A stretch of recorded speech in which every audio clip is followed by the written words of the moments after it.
Ceci est le témoignage du psychiatre porté disparu, Victor Melf. N'a été retrouvé que ces enregistrements. L'enquête est toujours en cours. L'enquête est toujours en cours, mais aucune trace ne subsiste encore du docteur Victor Melf. Bonjour Wanda, je suis le docteur Victor Melf. Ça ne vous embête pas si mes petits compagnons enregistrent? Je suis, oui, psychiatre et psychologue pour tout ce qui touche de près ou de loin à l'enfance. J'ai écrit quelques livres qui, je l'espère, plaisent à un bon nombre de personnes. Et je fais aussi partie d'une petite émission radio et télévisée, ni trop célèbre ni pas assez. Donc ne vous inquiétez pas.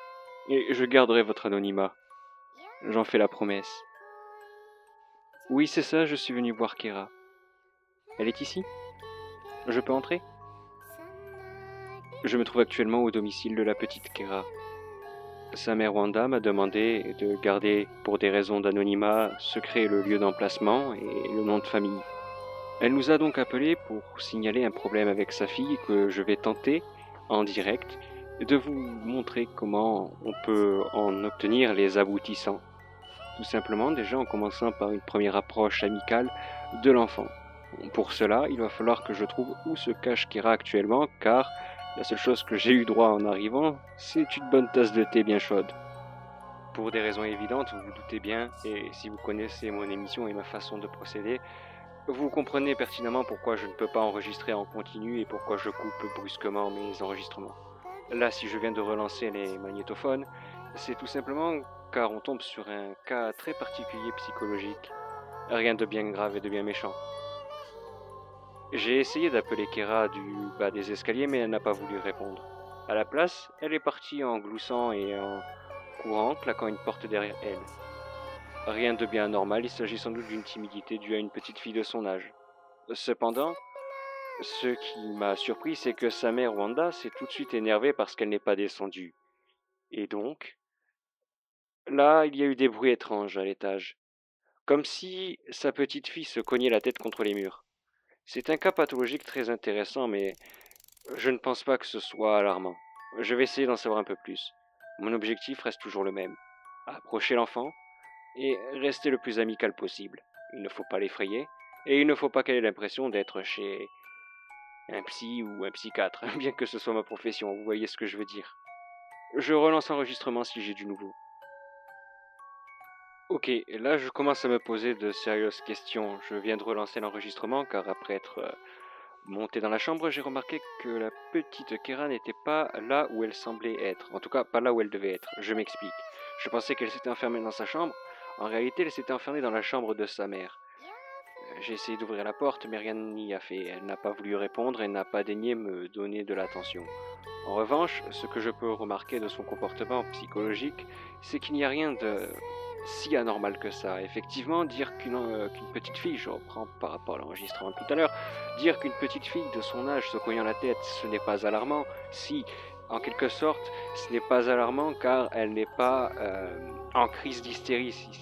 Voilà, c'est ce que je veux dire. Elle n'est pas en crise d'hystérie. Cependant, si elle se cogne la tête, c'est qu'elle cherche à demander de l'attention. Plus on va s'énerver, plus on va se focaliser sur elle, plus elle continuera ses caprices et ses crises, vu qu'apparemment c'est assez fréquent. Je comprends un peu mieux ce qui se passe.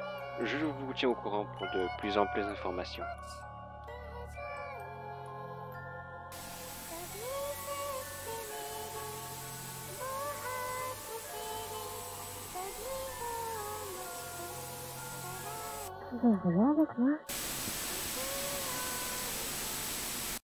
Excusez-moi, je ne sais pas ce qui s'est passé, j'avais un petit souci de magnétoscope. Donc je relance l'enregistrement car j'ai pu obtenir une petite réponse de notre chère Kera. Elle a accepté de bien vouloir communiquer avec moi à travers la porte et ce ne fut pas gagné d'avance, je vous l'annonce. Pour des raisons évidentes et pour pouvoir la rassurer, j'ai demandé à mon caméraman et à mon ingénieur du son avec son micro-perche d'aller voir ailleurs si j'y étais. Enfin, je leur ai pas dit comme ça, mais vous comprenez. Voilà. Donc je vais pouvoir communiquer avec Kera et essayer de comprendre pourquoi pourquoi elle s'inflige ça, tout simplement. Pourquoi ça se passe pas forcément bien avec sa mère. Est-ce que c'est son père parce qu'il est absent? Je n'en sais rien. Je vais essayer d'en savoir un peu plus et on va voir ce qui se passe. Voilà. Je vous tiens au courant dès que possible et sincèrement je suis désolé pour cette espèce de problème que j'ai eu avec le magnétophone. Normalement il ne devrait rien avoir d'anormal à part peut-être du bruit blanc, j'enlèverai ça au montage, pas de souci. Ça fait 10 minutes, plus de 10 minutes que je suis en train de chercher où se trouve Mike, mon ingénieur du son, et William, mon caméraman. Apparemment, Mike serait parti aux toilettes et il ne se sentait pas très bien en arrivant, donc à mon avis je vous ai parlé des détails, mais il y est pour un petit moment. En revanche, William, c'est une autre paire de manches. Wanda m'a expliqué pourquoi elle était si anxieuse et en colère. En fait, elle a arrêté de fumer. Ce qui n'est pas le cas de William d'ailleurs. Je suis en train de batailler pour lui faire comprendre les raisons psychologiques de son addiction au tabac, mais à chaque fois il me repousse gentiment. Voilà. Donc ça n'avance pas plus le problème, mais je divague, excusez-moi. J'ai appris aussi de la part de Wanda que cette maison est une ancienne maison coloniale qui servait à la contrebande de Rome et j'en passe, et qui a même servi pendant la Seconde Guerre mondiale. En fait, la spécificité de cette maison, c'est qu'elle contient énormément de trappes et de passages secrets, ce qui explique comment fait notre chère petite Kera pour se, entre guillemets, téléporter d'une pièce à l'autre. Rien de paranormal donc. D'accord. Mais ça n'avance pas plus le problème. Je vais essayer de retrouver mes 2 acolytes. Je pense que j'ai besoin d'eux. En revanche, j'ignore ce qu'est en train de cuisiner Wanda, mais ça sent horriblement fort. Elle nous a proposé de rester pour le dîner ce soir, mais le principe de l'émission n'est pas de se faire des amis ou de s'inviter chez les gens. Enfin, on s'y invite parce qu'on nous a, entre guillemets, invités ou interpellés. Mais enfin, on est là pour résoudre le problème des gens, pas devenir leur ami. Ma priorité, c'est Kera. Et hormis les quelques petites interactions que j'ai pu avoir avec elle, elle semble ne pas vouloir coopérer. En revanche, j'ai réussi à calmer ses crises. Il y en a eu 2-3 hors enregistrement, mais tout va mieux. Ça va beaucoup mieux. Elle ne se cogne plus vraiment la tête contre les murs et elle m'a expliqué qu'elle adorait jouer à la corde à sauter. Je lui ai expliqué que moi aussi j'adorais la corde à sauter, ce qui a fait beaucoup rire en fait. J'ai expliqué que les adultes aussi faisaient de la corde à sauter, mais pas pour les mêmes raisons qu'une petite fille. C'est souvent pour faire du sport et du cardio.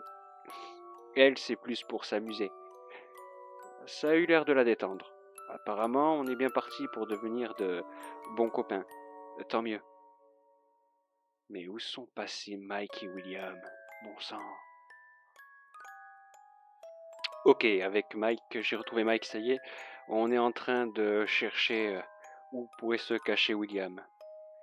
Apparemment, le problème ne viendrait pas que de Kera, de ce que je suis en train de voir. Le comportement de Wanda est de plus en plus suspect. Il y a d'autres troubles plus... Je ne sais pas expliquer son anxiété, mais il y a quelque chose qui ne va pas. Elle a un véritable comportement de véritable petite fille. Dans sa façon de faire, dans ses mimiques, là, elle est sortie de la cuisine couverte de sang en disant qu'elle est en train de préparer du gibier, donc probablement du cerf ou du sanglier, fraîchement chassé. Cependant, j'ai demandé où était le mari, puisque à mon avis ça devait être lui qui a chassé. Elle m'a dit qu'il les avait quittés il y a un petit moment. De ce que Kera m'a expliqué, il s'agissait d'une bêtise que maman avait faite.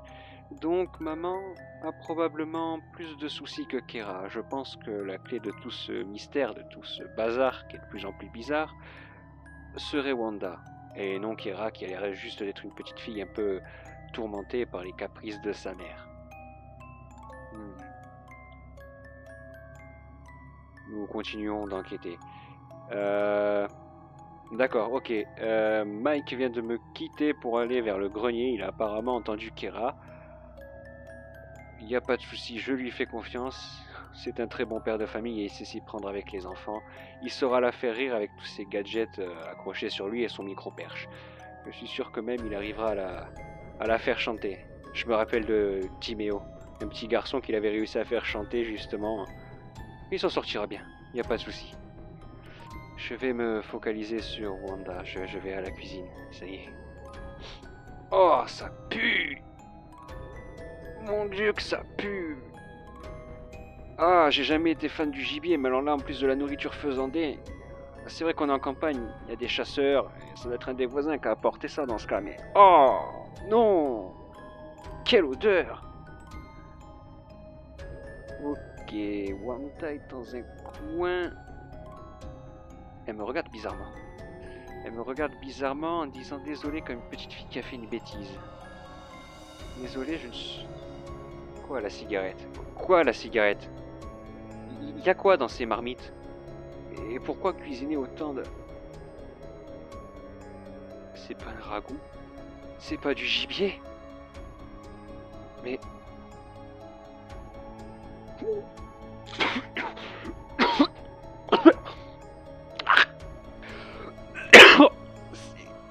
C'est William!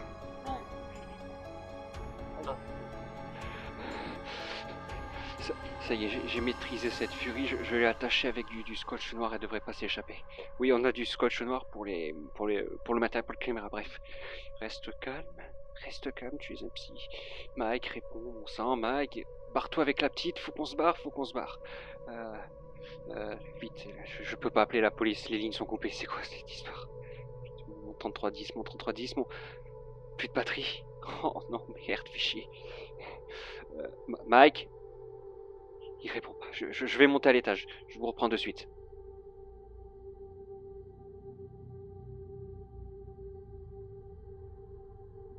Mike? Mike, c'est toi? Oh mon Dieu. Non, pas toi. Mike.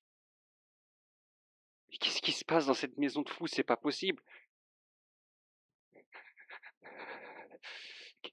Kera, où es-tu? Kera, faut qu'on parte de suite. Maman fait une grosse bêtise. Et... Kera, c'est pas toi qui as fait cette bêtise, rassure-moi. Pourquoi tu te caches derrière ce masque? Kera, réponds-moi, ma chérie, s'il te plaît. Qu'est-ce qui se passe? Oh, ma tête. Il s'est passé pas mal de choses, j'ai pas pu enregistrer avant, ça a été la panique. La petite s'est mise à hurler, Wanda a réussi à se détacher et en fait, le masque de la petite est tombé et j'ai vomi sur le côté. Kera. Kera Shelter, c'est son nom. Était une petite fille de... Mon Dieu, mais comment une telle chose est possible? Était une petite fille de 8 ans. Elle est morte il y a 12 ans de cela. Je suis actuellement attaché dans le grenier. La maison a pris feu à cause de William. Enfin, des morceaux de cadavre de William. Elle a très mal cuisiné. Et voilà.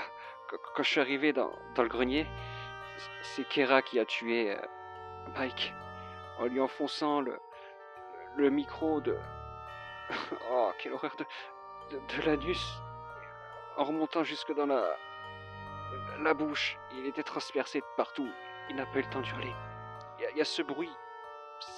Ce bruit incessant d'enregistrement que j'entends, on dirait un Larsen qui s'arrête pas, mais actuellement je suis attaché à coups de corde à sauter. Sur des chaises. En face de moi, il y a d'autres chaises. Ceci est probablement mon testament. Si vous tombez, je vais faire en sorte... De toute façon, je suis condamné. Je vais faire en sorte que vous tombiez sur ce message le plus rapidement possible. La police va intervenir, c'est obligé. Les voisins vont intervenir aussi. Ça doit être la campagne. Ils sont pas si loin que ça. Il y a des cadavres devant moi. Des momies sous des robes de mariée et des vieux tissus. Assis sur des vieilles chaises en paille comme moi. Attachés à coups de corde à sauter.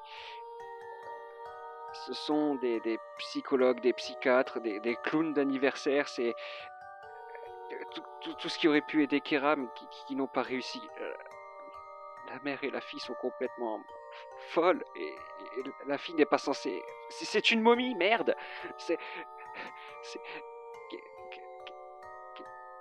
Oh non. Kera, s'il te plaît, non.